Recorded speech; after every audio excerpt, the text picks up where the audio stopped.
Good news, okay? I'm here with Brandy McDonnell, who is an entertainment writer for the Oklahoman, and you are writing a story about David Cook, who obviously won American Idol last May, this last season for American Idol. He's well, not a Tulsan, but he lived in Tulsa for a couple of years. Yeah. So tell us what he's up to.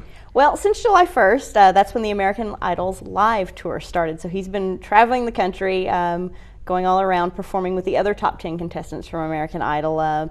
People like David Archuleta, who was the runner-up, Saisha Mercado, Jason Castro. So all of these top 10 contestants are traveling together, performing. It's kind of a tradition of what they do after the season ends. And so he's actually coming back to Oklahoma on August 28th. They'll be at the Oklahoma City Ford Center.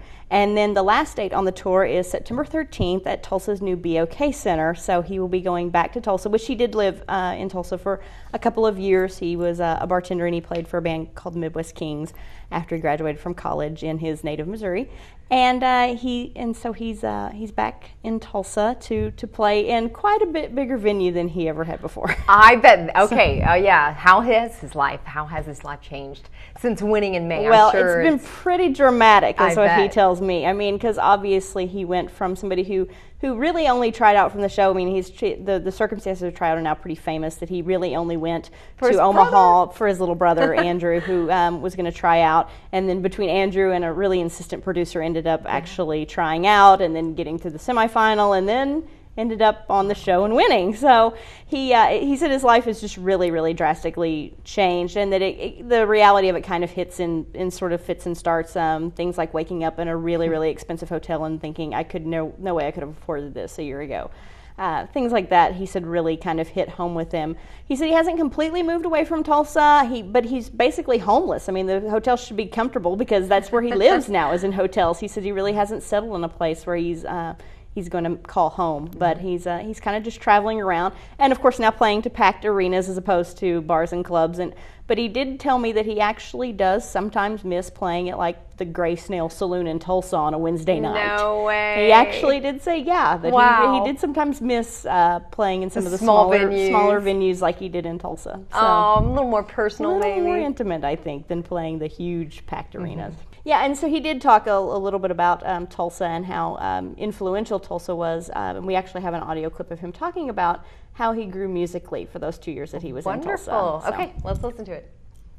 In the short time that I was in Tulsa, I feel Tulsa is just as much responsible for where I'm at musically as Kansas City is. I mean, I found myself as a musician in Kansas City, and I found myself as a person really in Tulsa, because that was my first foray into kind of being self-sufficient to whatever degree, and so it'll be nice to kind of quote unquote come home and see friends and really show them what I've done with myself the last year of my life. And that was David Cook talking about living in Tulsa and playing in Tulsa. Okay, so what can you tell us about the new album? Well, he's working on his album as he's on the tour. So while he's on the road, he's working on it. He's co-writing a lot of the material. He's met with some pretty big names for some co-writes, including Collective Soul's Ed Roland. Nice. And he, of course, he performed "The World I Know" on the finale of American Idol. So that's kind of an interesting pairing there. He's also working with Rob Cavallo, who is the producer for Green Day. That's who's producing his album. Wow. He said they're about 7 or 8 songs into the tracking process. They plan to track about 20 songs. And then go through and narrow it down as to what actually ends up on the final album. They tentatively plan on it being out in November, and he said that it's going to be a rock album, but he doesn't just want to make kind of a plain ordinary rock album, and we have an audio clip of him talking about what he hopes his album will be. Awesome. Let's listen to it. I don't want to put out a generic rock record. I want there to be some twists and turns on it. I want it to be interesting. I don't want a listener to feel like they could just skip a song. So, in that regard, I want to make a record. I want this to be an album that has some flow to it, and every song has a purpose, whether it's a single or it's not. And that was David Cook talking about his new album. Very talented young man, sounds like, and he has some great people he's working with, so he'll be all right. I think it's going to be a very anticipated album, and I don't think he'll let us down. I know. For more on Brandy's story, check out August 22nd Weekends Look section in the Oklahoman. That's Friday, and you can read more on her story and also about the upcoming concert that he has in Oklahoma City. Thanks so much. Thanks.